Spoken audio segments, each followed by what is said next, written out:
Hello and welcome to this month's Mindful Moments series. This month we're going to be talking about journaling. My name is Laura. I'm the Adult Services Librarian with the Reddick Public Library District. As I start every Mindful Moments series, I would like to clarify that I am not a medical professional. I'm just a librarian who's done her research. I also do journaling in lots of forms, which we'll talk about ahead. So this month I'm going to be talking about different types of journaling, the benefits to journaling, and how to get started on that. I thought it might be a fun thing to talk about in November, as November is National Novel Writing Month. I've never done that before. More power to you. If you have written a novel during the month of November, what an accomplishment. I'd love to hear from you if you would like to share about your novel writing experience. We'll go ahead and get started. This month's topic on journaling.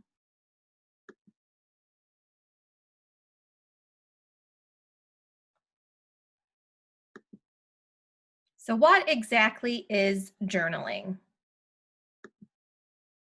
I took this quote from an excellent book, The Complete Idiot's Guide to Journaling, written by Joan R. Neubauer. A journal on its simplest level provides a home for our memories. If written from the heart and with a purpose, however, it becomes the vehicle that takes part of us, our heart, soul, and emotions, into the future. Through our journals, we learn about ourselves and in turn leave those lessons for the future. As has always been the case with our species, the wise among us look to the past, learn from it, and step more confidently into the future. A quote here from Sheila Bender from A Year in the Life, Journaling for Self-Discovery. Your blank book, loose leaf papers, or computer are where you can make sure that by thinking and writing, you allow yourself to take the leaps in the dark. In such places, you can write every day or week in a quest to keep describing your world from a state in which you are present in the moment, but not knowing what is next. If you write from this state, you will find writing offers you epiphanies, meaningful evocations of places and people and things past and present, as well as knowledge essential to your well-being that you would have not been able to gain any other way. I really like Sheila Bender's idea that it is thinking in writing. That's how I'd like to think about journaling. What are some of the benefits to journaling?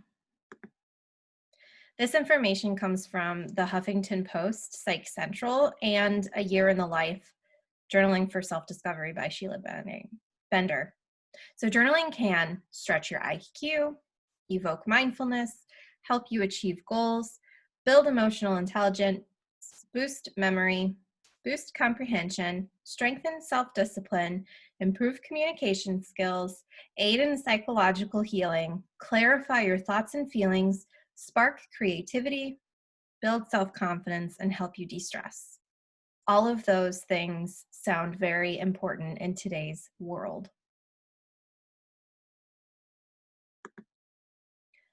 We'll go ahead and get started on some different types of journaling. Prompt list journaling. So this is one of the easiest ways to journal. It's answering prompts or creating lists for self-reflection and self-discovery. You can find pre-printed journals for purchase or find prompts online. Moria Seal is a very popular list journaler, and she does the 52 list projects, a year of weekly journaling inspiration. You might have seen her books that are they're available for purchase at Target, Walmart, Prairie Fox Books, lots of places. And essentially they are a journal that you purchase that already has lists provided. In an introduction, Moria Seal has this quote: "From scribbling down daily tasks, mapping out lifelong goals, or tallying up our top 10 favorite songs, so many of our inner desires and thoughts are revealed through the lists we create." She has all different types of journaling lists. They range from, like she said, your top 10 favorite songs to list 10 things that make you happy, or list 10 things that make you think of Thanksgiving, things like that. It's really fun journaling, but it does some of the topics make you think. I've done a couple of her books.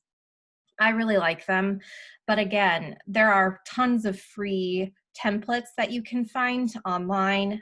If you do a search on Google, on Pinterest, on Tumblr, you'll find a lot of prompts and lists for free that you can take into your own account instead of purchasing a book. Or this could be fun to do with a partner or a friend and have them think of prompts and lists for you to do together or privately for each other. I think this is a great way to get started into journaling if you are apprehensive and not knowing where to start. Art journaling. This is also known as visual journaling, journaling that uses art, collages, words, and phrases instead of fully formed sentences often thought of in journaling. This awakens and opens your creative side. If you're not an artist, don't let that stop you from exploring art journaling. You can find pre-printed journals for purchase or find prompts online. So Christy Conlon wrote a book called Start Journaling, an Art Journaling Workbook. If you're interested in learning more about art journaling, I highly recommend this book. It is available through the Prairie Cat Library District to check out. And I liked this quote from the book. All you need is the desire to explore your creativity and your inner world and to try something new. The visual journal becomes a rich and layered record of your life that uses words, colors, images, and more. The journal becomes whatever it needs to be. So this is more of a free form type of journaling, not necessarily using words or phrases. This is more of an artistic expression. It is different from a sketchbook because it does sketchbooks and art journaling, they're separate purposes in my opinion, although I guess you could think of them as similar. You can use pre-printed journals or find prompts online. On this next slide here, I did share a prompt that I found online from aprintedpage.com. So this is kind of an interesting way to get started with art journaling, if that's something you're interested in, is to find a prompt. During the month of October is a popular challenge for art journaling and sketching called Inktober, and a lot of people get prompts for that and try to follow along day by day. I thought this one was very interesting with the words and phrases spoke to me as far as that. I like day 19, cut and paste words. So make a collage from magazines or other paper. Day 22, add a pocket. That sounds cool. Just add a pocket to your notebook.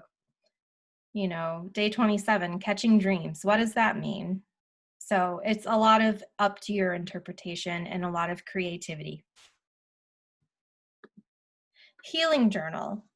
This is also called cathartic journaling or reflective journaling. So this allows you to cleanse your emotions and problems by letting the words pour out. Putting your feelings on paper and letting go by writing down. Requires total honesty, and this is more of a stream of conscious writing anything that comes to mind without editing or censoring. So not thinking about, is this word spelled correctly? This is kind of it's great for people who have experienced traumatic things, and it helps with anxiety and depression as well as recovery. And Lisa M. Schaub wrote Writing It Out, Self-Awareness and Self-Help Through Journaling. I liked this quote from that book. Two of the most valuable qualities offered by a journal are flexibility and open-endedness. Bullet journaling. This has been a very popular subject for the last few years. There are so many YouTube channels devoted specifically to bullet journaling, so many Pinterest pages, Tumblr pages, Instagram pages, Facebook groups. You can find so much if you're very interested in bullet journaling. This is also called dot journaling or bujo. It was created by a man named Ryder Carroll, and it's an analog system designed to track the past, organize the present, and plan for the future. A journaling organization style to track habits with options for creativity and personal input.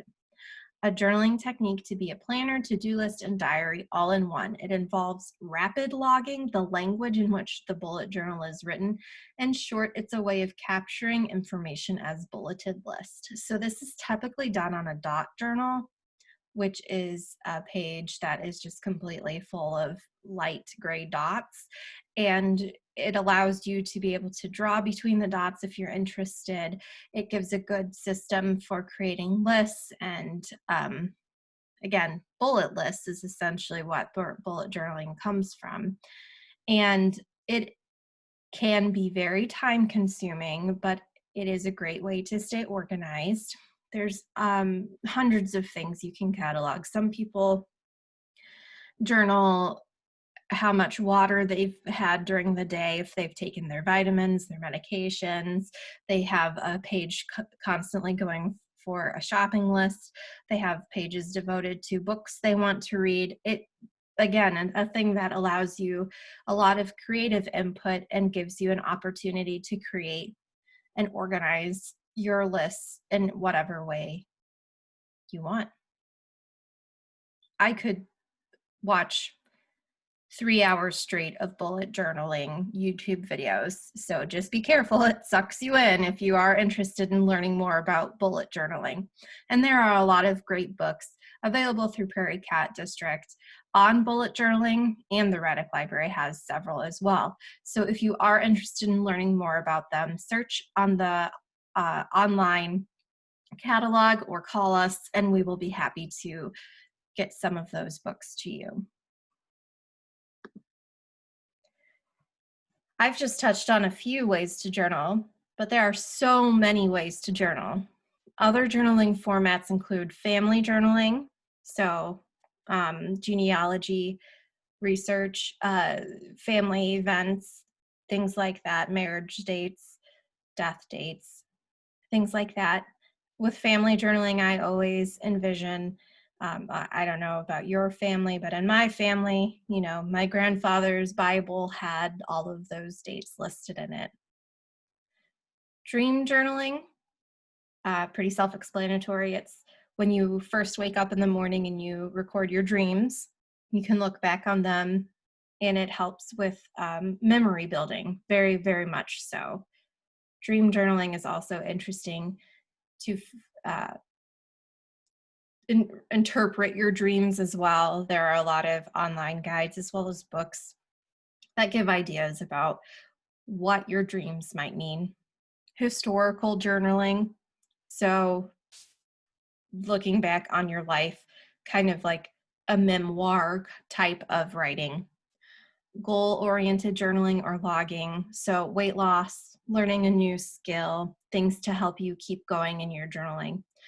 Theme journaling, like wedding planning or event planning.